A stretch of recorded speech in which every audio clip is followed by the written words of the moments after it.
नमस्कार विद्यार्थी मित्रांनो, मी अनंत सर तुम्हा सर्वांचं या व्हिडिओमध्ये सरचे स्वागत करतो। आज आपण इंग्रजी वर्णमालावरील जे NMS परीक्षामध्ये मोस्ट इम्पॉर्टंट क्वेश्चन आहेत, आपण हा क्वेश्चन बाळांनो 2018 मधला घेणार आहोत।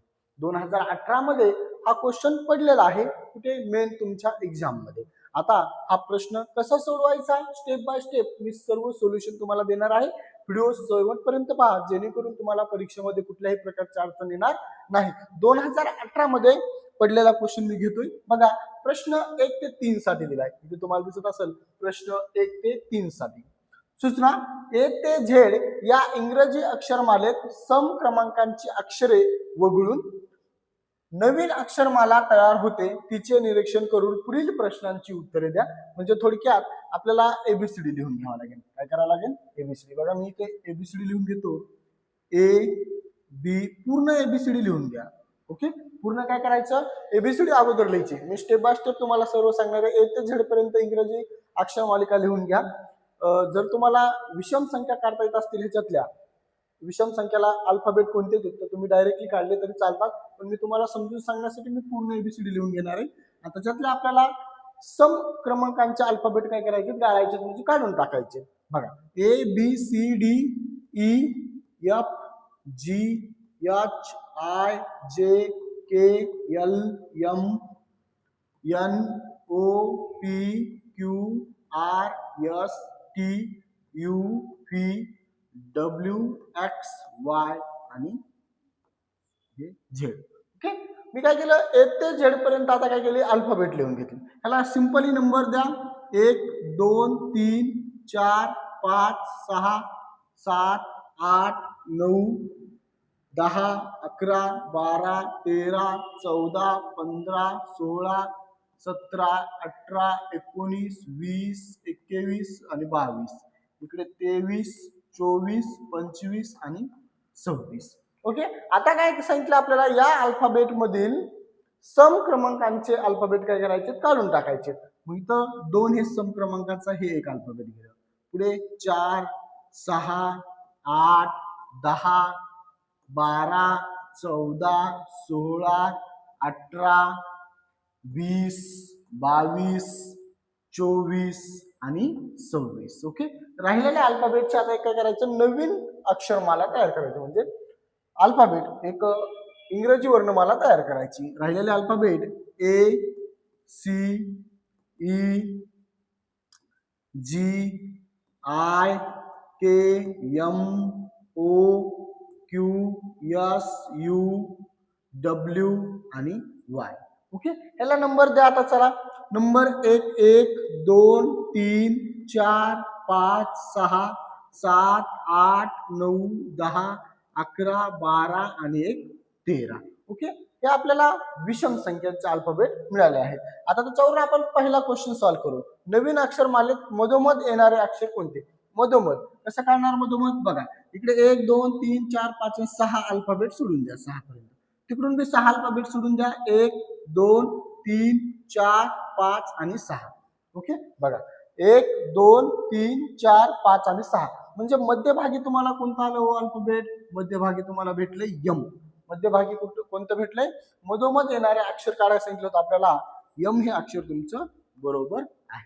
या पद्धतीने आपल्याला अगोदर स्पष्टीकरण काढता येणं गरजेचं आहे। जर तुम्ही स्पष्टीकरण काढायला शिकलात तर तुम्हाला कोणत्याही प्रश्नाचे उत्तर इझी काढता येते। आपण पुढे वळूया। बघा आपल्याला दुसरा प्रश्न काय दिलाय? ओके, आता आपल्याला नवीन अक्षरमालेत 5 7 10 5वे 7वे 10वे आणि 12वे अक्षर घेऊन कोणता अर्थपूर्ण शब्द तयार होतो? त्याच्यापैकी कोणता अर्थपूर्ण शब्द तयार होतो? आपल्याला 5वे घ्यायला सांगितले। 5वे कुठे? हे 5वे। 5व्याला काय हो? बघा हीच अल्फाबेट इंग्रजी किंवा अक्षरमाला तिन्ही क्वेश्चनला वापरायची, पहिल्या दुसऱ्या आणि तिसऱ्या। आपण प्रश्न 1 ते 3 साठी हे स्पष्टीकरण तयार केलेले। मग 5वं कोणतं आहे? 5 नंबरला आहे I। पुढे 7 नंबरला M, 10 नंबरला S आणि 12 नंबरला W। 12 नंबरला काय? W। हे सर्व अल्फाबेट यांच्यापैकी कोणत्या ह्याच्यामध्ये आले? बघा मी थोडंसं वर घेऊन दाखवतो। ओके, कोणते आले तर माझ्या मते पर्याय क्रमांक तिसऱ्यामध्ये आले. पर्याय क्रमांक तिसरा नीट बघा एकदा. आय एम यस पण आहे आणि डब्ल्यू पण आहे. पर्याय क्रमांक तिसरा. तुमचा सुद्धा पर्याय क्रमांक तिसरा झालाय का? कमेंट करून सांगा जरा. एकदम सोप्या पद्धतीनं 5वे 7वे 10वे आणि 12वे अक्षर घ्यायचे तर कुठं नवीन अक्षरमालातील आणि त्याच्यापासून अर्थपूर्ण शब्द कोणता तयार होतो ते आपल्याला सांगायचं होतं. SWIM. ओके, म्हणजे ह्याच्यातले जेवढे अल्फाबेट आहेत ते ह्याच्यात आले पर्यंत बघायचं. आले असतील तर 100% तेच तुमचं उत्तर असणार आहे. आता तिसरा प्रश्न बघा आपल्याला काय दिलाय. बघा तिसरा प्रश्न दिलाय. वरील नवीन अक्षरमालेत मधोमध येणाऱ्या अक्षरांच्या डावीकडे व उजवीकडे समान अंतरावर असलेल्या अक्षरांची जोडी कोणती? आजवर प्रश्न समजून घ्या. नवीन अक्षरमालेत मधोमध येणाऱ्या अक्षरांच्या डावीकडे व उजवीकडे समान अंतरावर असलेल्या अक्षरांची जोडी कोणती? समान अंतरावर. बघा आता समान अंतरावर आपण मी उरी घेतो थोडस. समान अंतरावर काढायचं आपल्याला. ओके, मधोमध येणारी जोडी आणि त्याच्या समान अंतरावर. आता इथं मधोमध ही आलेली जोडी त्याच्या समान अंतरावर आपण काय करणार आहोत? इकडे एक मिनिट बघा. मधोमध आलेल्या समान अंतरावर कोणती जोडी म्हणता येते? नीट लक्ष द्या. प्रश्न बघा डबल एकदा तुम्हाला सांगतो. प्रश्न समजणं खूप गरजेचं आहे. नवीन अक्षरमालेत मधोमध येणाऱ्या, मधोमध काय आले? यम आले. मधोमध येणाऱ्या अक्षराच्या डावीकडे व उजवीकडे समान अंतरावर असलेल्या अक्षराची जोडी कोणती? समान अंतरावर. बघा आता समान अंतरावर म्हणलं कसं काढायचं इकडे लक्ष द्या. समान अंतरावर जोडी. आता मला सांगा मी इथून हे 1 2 आणि 3 सोडणार. ओके, परत इकडे सुद्धा 1 2 3 सोडले. ठीक आहे. एक पुढे किती राहिलं? हे जी आणि इकडं यू. एक मिनिट एकच मिनिट मला पर्याय बघू द्या. GS उत्तर येते बघा. GS जी आणि यस. हा इथं आपलं थोडस चुकलं. इथून आपल्याला मधल्या संख्येपासून आपल्याला हे घ्यायचंय, काउंट करायचंय मधल्या संख्येपर्यंत. बघा इथून आपण 1 2 3 काउंट केलं आणि पुढे हे जर आपण जी सोडून दिलं, थोडक्यात जी जर सोडून दिलं तर परत अजून सेम अंतरावरच 1 2 3. ओके, आपल्याला सेम अंतर म्हणलंय. इकडे सुद्धा तसंच झालं पाहिजे. इथं परत 1 2 आणि 3 इथं यस आलं. पुढे परत 3 अल्फाबेट सुटले पाहिजेत. 1 2 आणि 3 म्हणजे तुमचं GS उत्तर येणार आहे. बघा सेम आपल्याला इकडे 3 जसे आले तसे इथं पण 3 आले पाहिजे. इकडे पण 3 आणि तिकडे पण 3 म्हणजे सेम अंतरावर. सेम अंतरावर जर घेतलं तर आपल्याला जोडी कोणती भेटणार आहे? GS भेटणार आहे. GS. इथं बघा अजून परत एकदा सांगतो. आपलं यम काय आहे? मध्यभागी. यम काय आहे? मध्यभागी. मग आपल्याला यम पासून घ्यायचं 1 2 3. मी जी सोडून दिलं आणि जीच्या पुढं 1 2 3 समानांतर झालं. तसंच आपल्याला यम पासून काउंट करायचं 1 2 3. यस सोडून द्या, पुढं 1 2 3 म्हणून GS आपलं मध्यभागी येणार आहे. म्हणजे थोडक्यात आपल्याला उत्तर काय भेटणार आहे? GS. आपल्याला प्रश्नच त्या पद्धतीने विचारलाय, त्या पद्धतीनेच आपल्याला सोडवावं लागेल. नवीन अक्षरमालेत मधोमध असणाऱ्या, मधोमध यम आहे, डावीकडे तेवढेच अंक, उजवीकडे तेवढेच अंक, डावीकडे व उजवीकडे समान अंतरावर असलेल्या अक्षरांची जोडी कोणती? GS. आता पुढला प्रश्न बघूया आपल्याला काय दिलाय. ओके, पुढला प्रश्न. पुढला प्रश्न आपल्याला दिलाय. परमनंट या शब्दातील 3ऱ्या ते 8व्या स्थानावरील 3ऱ्या ते 8व्या स्थानावरील अक्षरांपासून 3ऱ्या ते 8व्या स्थानापर्यंत 3ऱ्या ते 8व्या स्थानावरील अक्षरांपासून एक अर्थपूर्ण शब्द तयार होतो. या शब्दातील 5वे अक्षर कोणते? आता बघा कुठून म्हणले आपल्याला? 3ऱ्या ते 1 मिनिट बघा कुठून म्हणलंय? 3ऱ्या ते 8व्या स्थानावरील अक्षरांपासून 3ऱ्या ते. आधी मी इथं काय करतो, हे अल्फाबेट जसं तसे नाव इथे लिहून देतो.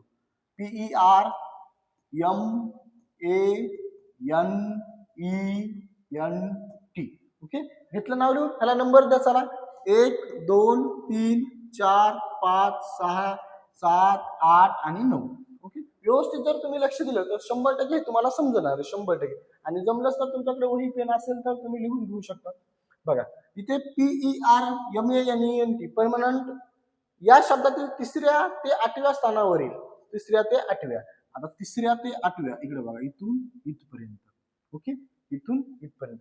3ऱ्या ते 8व्या स्थानावरील अक्षरांपासून एक अर्थपूर्ण शब्द तयार होतो. आता मी 3ऱ्या ते 8व्या स्थानावरील अल्फाबेट काय करतो, साईडला काढतो. आर, एम, ए, एन, ई, एन. ओके, बघा 3ऱ्या स्थानावरून आर, एम, ए, एन, ई, एन. इथं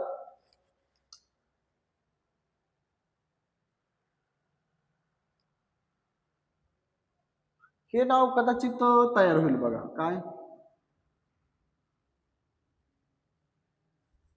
manner, MANNER, manner, MANNER. Manner हे अर्थपूर्ण शब्द तयार होतो. एम आलंय, ए आलंय, एन आलंय, ई आलंय आणि आर आलंय, मॅनर. आता ह्याच्यातला कितव्या स्थानावरील 5वे अक्षर कोणते? शब्दातील अर्थपूर्ण शब्द तयार होतो या शब्दातील 5वे अक्षर. इथं 1, 2, 3, 4 आणि 5. 5वं अक्षर काय आलं? ई. आणि हे 6वं अक्षर. म्हणजे तुमचं उत्तर येणार आहे बघा, ई उत्तर यायला पाहिजे तो, पण इथं ई डी दिलंय. ओके, हे डी नाही आहे ना, इथं ई या फक्त. हे ई उत्तर तुमचं बरोबर आहे. ओके, 5वं. 1, 2, 3, 4 आणि 5वे अक्षर कोणते म्हणल्यावर ई उत्तर तुमचं बरोबर आहे. डी नाही आहे तिथं. कदाचित पीडीएफ तयार करताना डी आलेला असेल. ई उत्तर तुमचं बरोबर आहे. पुढला प्रश्न आपल्याला घ्यायचा आहे बघा. 5 नंबरचा प्रश्न काय दिलाय आपल्याला? फ्रिक्वेन्सी या शब्दातील पहिल्या व 6व्या अक्षराची जागा आपोआप बदलली. बघा, मी डबल इथं हे लिहून घेतो. F, R, E, Q, U, E, N, C, Y. Okay, frequency. आता पहिल्या व 6व्या, इथं हे पहिलं अक्षर आहे. ओके, पहिलं, दुसरे, तिसरे, चौथे, 5वे, 6वे, 7वे, 8वे आणि 9वे.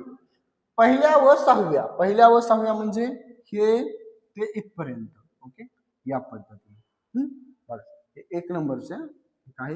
1 नंबर. पुढे काय म्हणलं आपल्याला? अपक्षात जागा बदलायच्या. आता म्हणजे एफच्या जागा ई येणार आहे, एफच्या जाग्यावर ई येणार आणि ईच्या जाग्यावर काय येणार? एफ येणार. एफच्या जाग्यावर ई आलं आणि ईच्या जाग्यावर एफ आलं. कारण की पहिल्या व 6व्या अक्षरांची जागा आपोआप बदलली व त्याचप्रमाणे दुसऱ्या व 7व्या. आता दुसऱ्या व 7व्या, हे दुसऱ्या ते 7व्या म्हणजे आरच्या जागी एन येणार. आरच्या जागी एन. अक्षरांची जागा बदलल्यावर होणाऱ्या अक्षर समूहात डावीकडून 6वे अक्षर पुढील पैकी कोणते असेल? चला, तर E, N, E, Q, U, E. ईच्या जागा काय येणार आहे? एफ येणार आहे. ईच्या जाग्यावर एफ येणार आहे आणि एनच्या जाग्यावर आर येणार आहे. सी, वाय जशाला तसे. आता डावीकडून अक्षरांची जागा बदलल्यावर होणाऱ्या अक्षर समूहात डावीकडून 6वे अक्षर. डावीकडून, ही डावी बाजू माझी, डावीकडून 6वे. 1, 2, 3, 4, 5 आणि 6.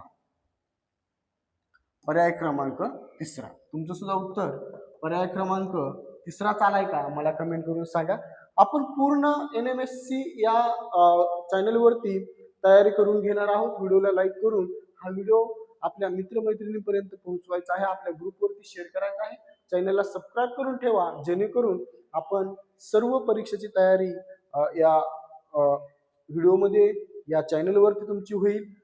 आता मी जे पुढला व्हिडिओ टाकणार आहे, तुम्ही आज आपण इंग्रजी वर्णमालावर टाकलाय, पुढला व्हिडिओ मी अंकमालिकावर टाकणार आहे, नंबर सिरीजवर. ओके, तो सुद्धा व्हिडिओ पहा. भेटूया आपण अशा ट्रिकने पुढील व्हिडिओमध्ये. तोपर्यंत धन्यवाद.